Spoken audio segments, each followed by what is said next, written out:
Il y a en chacun de nous des blessures et des plaies non cicatrisées. Nous devons les laisser, les blessures, à Dieu.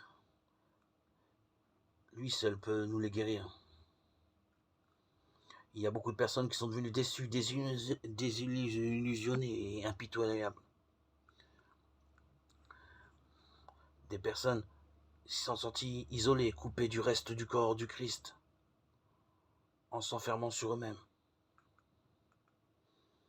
et en refusant les conseils des autres.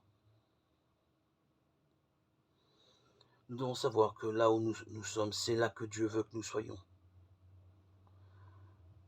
Nous devons toujours nous laisser conduire par l'Esprit. Ne pas nous laisser blesser par notre amour propre et ne pas laisser notre plaie non guérie, car ça peut causer de nombreuses conséquences négatives. Et nous pouvons ainsi quitter notre Église, notre assemblée. Nous devons savoir que Dieu seul peut nous guérir. Priez Dieu qu'il puisse guérir nos blessures. Par nous-mêmes, nous n'y arriverons pas.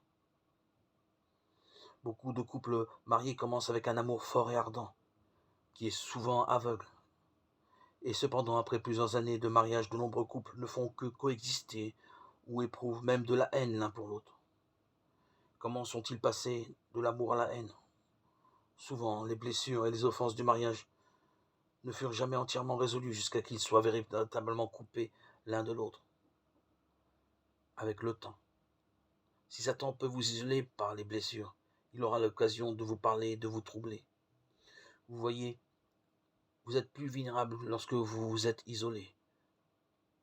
Le livre des Hébreux nous prévient que l'amertume peut gravement nous affecter.